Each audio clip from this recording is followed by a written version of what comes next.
Hey, this is ÄrzXǝērR, founder of Subtext Radio.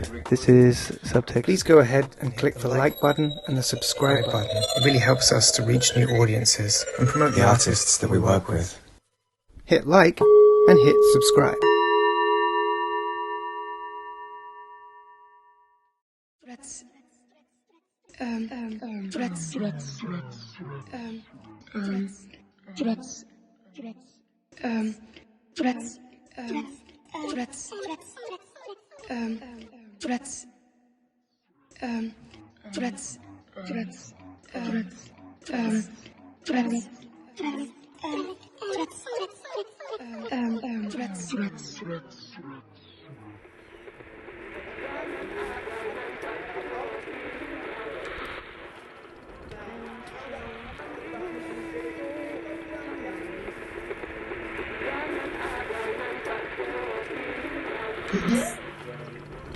Hai pemuda, saya Doyle. Kalian dengerin gerak yang enak ya? Cuma di Adan. 30 seconds.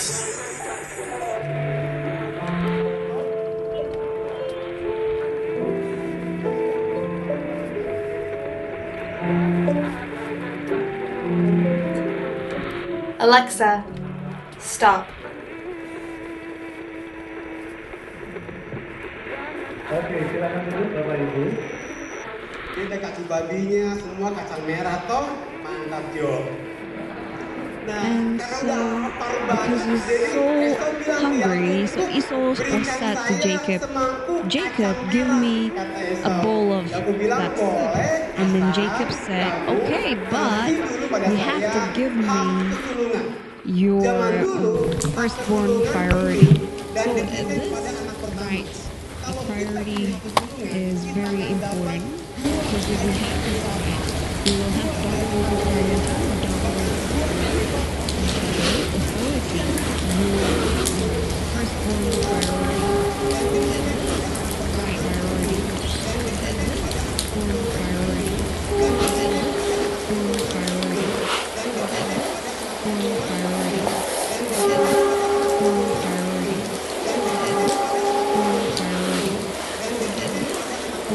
priority, born priority, born priority, born priority, born priority.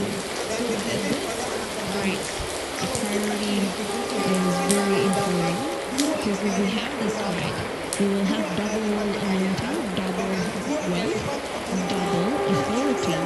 That is what Jacob was asking of Esau, because Esau was very hungry right now.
Mystics and Disruption.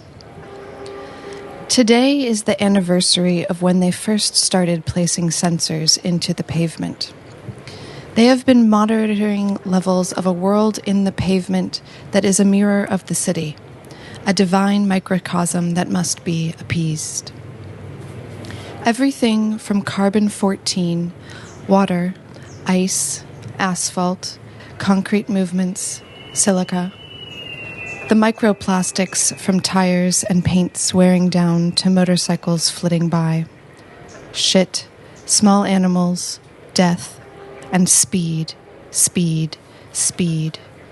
Most of all, traffic. All of this information collected to avoid the disintegration of our collective infrastructure. A neoclassical house, bare white in the moon's reflection, is the archive and control room. No human enters or exits. Servers there hum dramatically. And then the sensor collection builds up songs that burst forth as vibrations through the walls at least 5 times a day at a volume incomparable to any other in the city. The pavements seem to scream their dominance with ever-increasing lengths. The manifest destiny of the pavement over any grassland, wetland, or forest, encroaching on the slugs, toads, wolves, and other wild things. The pavement, for us, is life. I don't agree with the censors, but they are my balance. I am a pavement sensitive, a mystic. I am chosen to give warnings of catastrophe, like floods or heat waves or earthquakes, all caused by and yet integral to the pavement. Of course, there are seismic sensors too, but they never really manage to capture the elusive nature of pavement. It is taken as a given that human folly can trigger these disasters. The pavement is a medium, a mirror of civilization's tumult. It expresses itself through cosmic votes of non-confidence in social progress, all types of evolutions. The traffic is a tremor, the small-scale eruption of transcendental complaints and heaving. As a pavement mystic, it is my opinion that it's hardly enough to place sensors. Today, everything is so focused on speed as the cosmic blessing on civilization. But the pavement is more complex than singular assessments like speed. It has its own language, poetic refrains, literary diversions, far beyond human words and grammar, though some of us have tried our hand at translation. The pavement's existential cries are best recorded and summarized not through the massive data collection and analysis underway, but through an instrument called the Steamly.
The Steamly was invented in 2035 by Michelle McNally, an Irish pavement mystic and physicist. In those energetic days of her youth, she could feel the globe rippling through her body and locate the entirety of the pavement song geographically. She could feel all of the linguistic complexity of speed and materiality as both data and as an art form.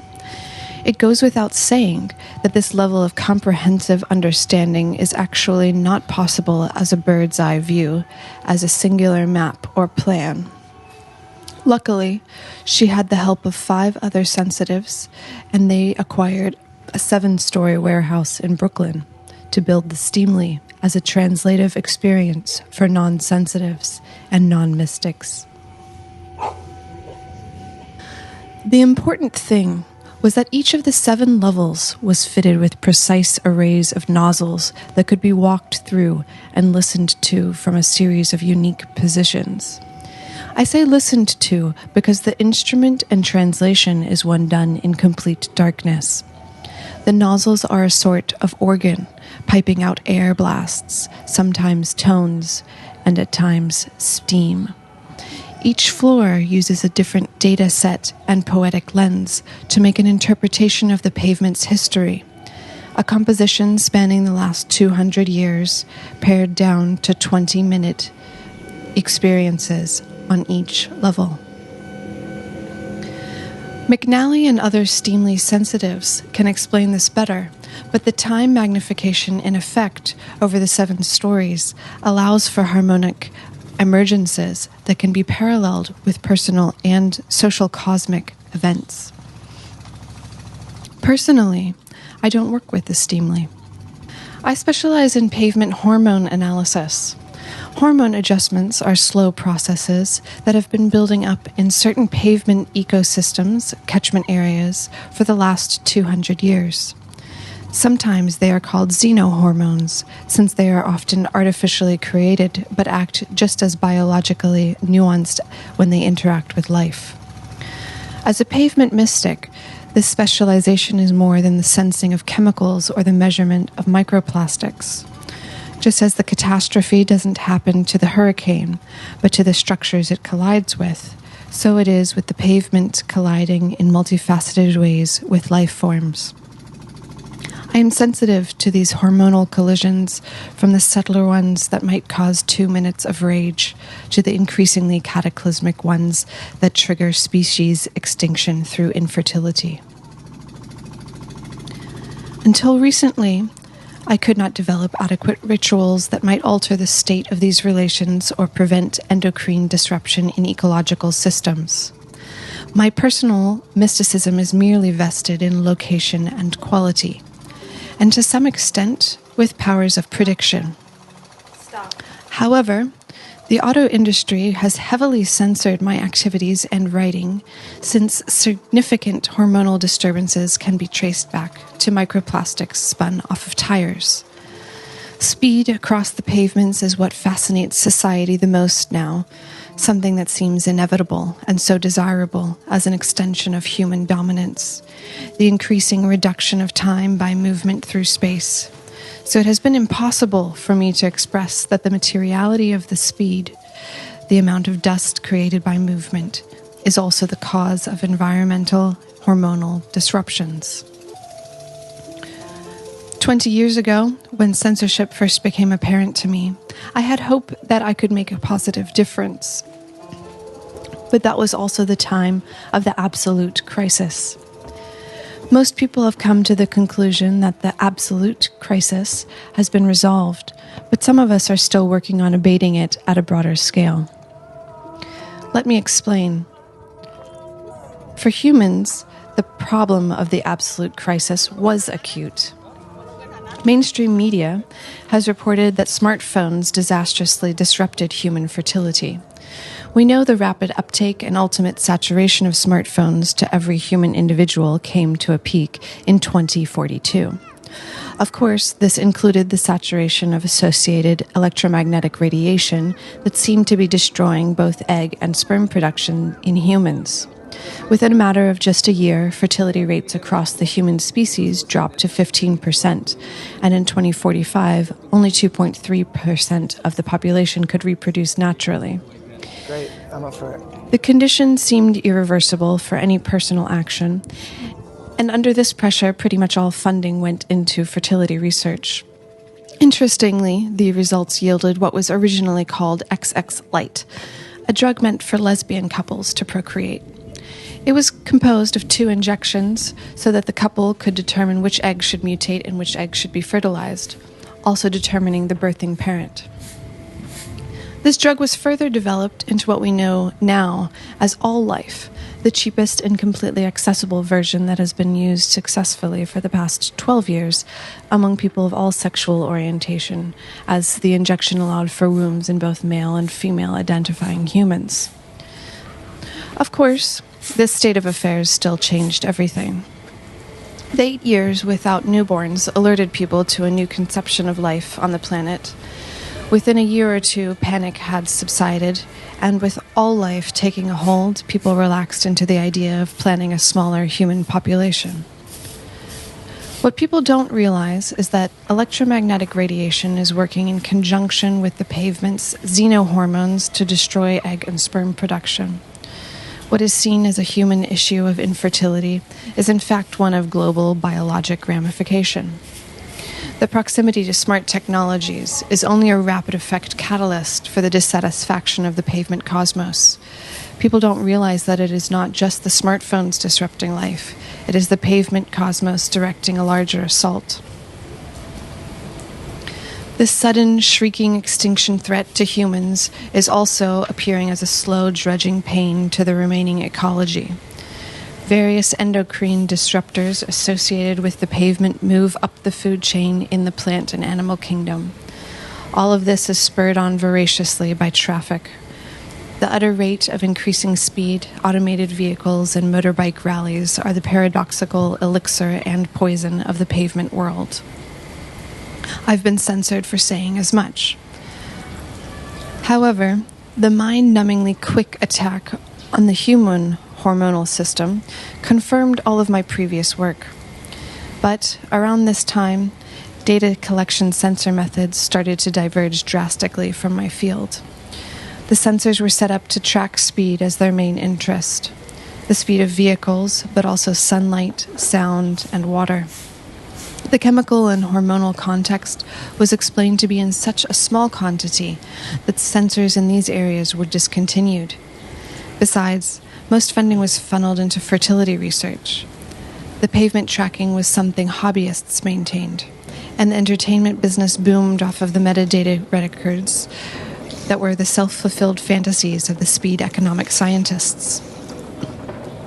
I maintained my gaze at the hormonal ramifications of the pavement and saw how the human hormonal condition was an amplification of that found in other life forms, but particularly wildlife predators. Soon thereafter, I saw the polar bear go extinct. I could tell that the wolf and mosquito were nearing the same phase. Humanity's attention was completely self-absorbed in their own absolute crisis. However, the wolf and mosquito are relatively well known as pivotal actors in ecological systems. Without their bloodthirst, the harmonics of biodiversity always go out of kilter. If humans do survive, it seems likely we will do so alone if no one pays attention to the decline of the world around us. So, in the past years, I felt I had no other choice than to start a covert group of sensitives with non-human concerns.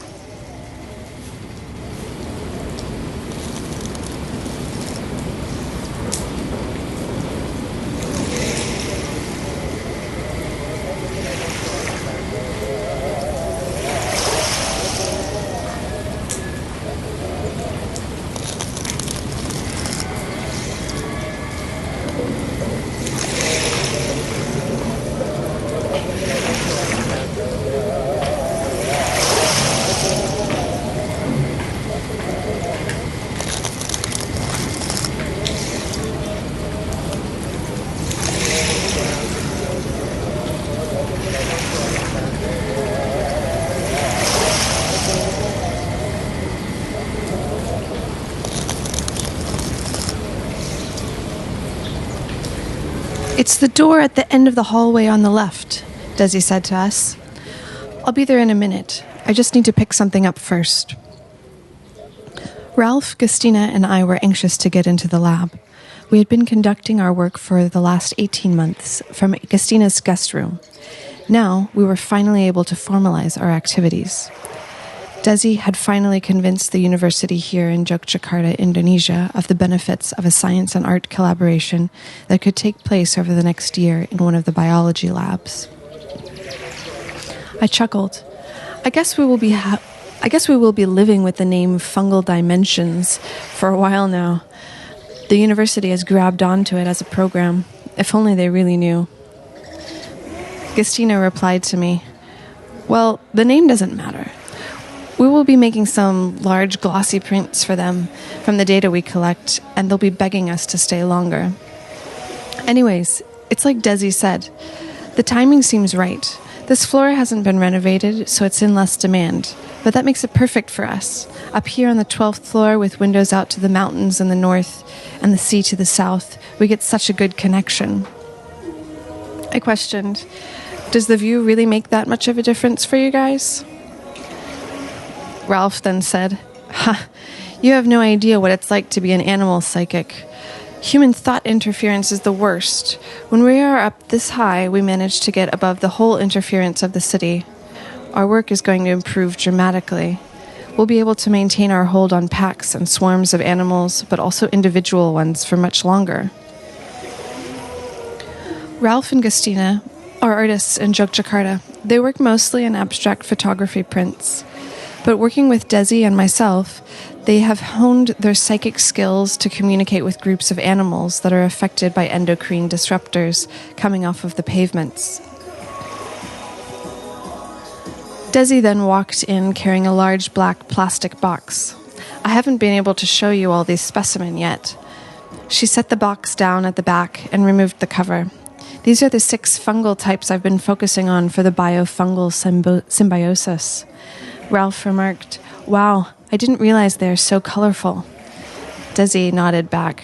"Yeah, there's a light red tone in their preservation, but it's remarkable how different they look when isolated as well. They're hardly noticeable little guys in the wild." Gustina then chimed in, "Yeah, little is the right word. It's amazing that we are even able to get the wolves to cover so much distance and to find outcroppings of these little life forms. And then, with our psychological manipulation, they're led to eat them, something evolution has not yet taught them to do. And then the fungus grows into their heart cavities, making it possible for the animals to filter these crazy new xenohormones that have entered the ecosystem through the pavement." Ralph exclaimed, "Imagine if we could just get some photographs of the wolves' hearts after the fungal transmission. Just eating some mushrooms and then the wolf heart takes on these new capacities to synthesize pollutants. It must look mad in there." I piped in, "Hey, let's not forget about the mosquitoes. I wonder if the blood inside of them also changes color." Desi then commented, "Oh, I really think you guys are playing it up a bit. Animal tissues have always worked symbiotically with bacteria. Biofungal symbiosis isn't that different. It kind of just gets incorporated, but the effects seem to be working." I start setting up a projector. "Desi, come on, don't underestimate what your research is going to do for the planet. Now that we have this lab, I think we can really go global with our work." In a few minutes, I've started going through the maps I'd been building, showing the team the locations of my readings. These sites show the hormonal collisions of the pavement with the biological world. The color and size of the indicator represents where spikes of hormonal attacks are underway. Desi interjected at this very moment, her hands on her temples. "Wait a second. This comes down to triage, playing God about who gets saved first. How are you determining which spikes are the worst?" Hey, I exclaimed, No, it's not triage. We can save them all. We've had good results so far." Ralph leaned in. "Still, you've created certain priorities in your maps you didn't share with us before. I think we need to discuss this. It's always necessary to talk through the right procedure to scale up." Desi leaned in to confront us. "You white people always conceptualize the situation as if you are either businessmen or a savior. Let's be realistic here. We're only 4 people. The injection technology all life developed for humans took over 200,000 medical professionals working together. Who are we to think we can begin to make an ecological difference on the planet?" I replied to Desi. Our solution is so much more elegant. It works with life and networks the animals into ecology further. Of course we can make a difference. Desi quickly retorted, "Come on. Even your analysis is so Western, emphasizing the wolves as if we're in the Grand Canyon or Eastern Europe. There are other animals than mosquitoes here in Indonesia that are affected too. It's just that there are much bigger problems than xenohormones killing them off." Christina was triggered by this too. Well, we can be glad that human population growth is finally waning off for the sake of the animals. We can at least hope that urbanization will be slowing soon in Indonesia as well, and that this will also have a balancing effect between human civilization and an overall ecology. Desi was still concerned. Still, I think we need to have some discussions about these maps. I know the sensors on the pavement are showing all sorts of things, and despite our antagonism to that neoclassical farce of a building, when the control room's swooning siren goes off, it always gives us a sense of purpose to do something. Without too much confidence, I continued. Look, socially, we're still at a disadvantage. It seems impossible to bring attention to the overarching ecological crisis at hand when humans are still so focused on recovering from their own supposed absolute crisis. We would be censored if we try to publish about the causality between pavements, hormones, and ecological disaster. On the other hand, if we can do something bigger than our last tests... Desi felt justified and said, "Sometimes it's so ironic that you call yourself a mystic, and when it feels you're so out of touch with the cosmic forces at hand. Just listen to yourself talking about social disadvantage. These things are all intertwined in our fate. I don't know why you even showed us the maps or even made them. If you're a mystic connected with the divine of the pavements, then that should lead you enough to tell us the next hormonal disruption. If you have to rationalize your next move, think about it. You aren't a scientist. Why would any of us be listening to you at all?" She had a good point. I looked at Ralph and Gustina. I turned off the map beaming from the projector and looked out the windows and asked, "Well, should we try our next mystically oriented intervention tomorrow at sunrise?"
The extraction.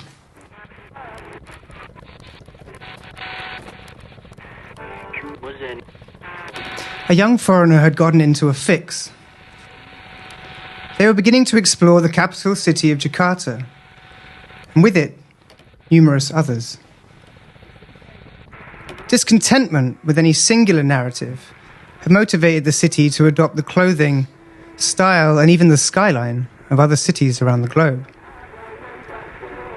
The young foreigner made their way around the bustling streets, deciphering maps and newspaper print as best they could. Today they imagined themselves as a fish. Tomorrow they would be a raindrop. But one thought caught in their mind and stayed there relentlessly. It surfaced at the forefront of their thoughts, or was it slightly to one side? And simply would not budge. The young foreigner had faith in a form of God, but it was not this idea that had so drawn and so focused their attention. They believed in the universal value of all people, and they believed in free will. But these concepts did not drive the growing monomania lodged between their knotted eyebrows. The singular idea tormented them still. As the day bore them forward, they dispensed with the printed press and took instead to watching. Only the most brave buildings would do. They sought out posh hotels with sharply tailored security guards holding their weapons in a firm grip. They sat for hours tearing scraps of paper, depositing them slowly into an upturned umbrella. And at the end of each day's sitting they stood, umbrella tightly closed, and made their way home. If it began to rain, they activated its opening mechanism, and as it shot open, hundreds of newspaper scraps poured down on passers-by, to whom they would declare, "The show is about to begin." In the midst of this organized downpour, that same singular vision shone through like a beacon across the dark night. That singular idea tormented them still. Transfixed, the young foreigner wept with frustration. Small chunks of pink newspaper sticking to their face and clothes.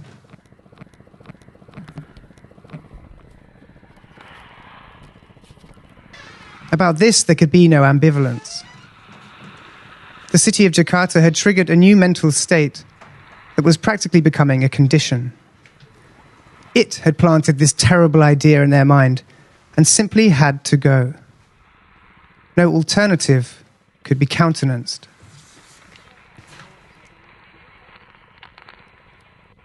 Having decided to rid themselves of the rotten notion, they began listening out for healers among their daily interactions with the city's many faiths, cultures, and medical practitioners. With so much potential for miscommunication, it confused them that any single idea could be absorbed from the city so clearly.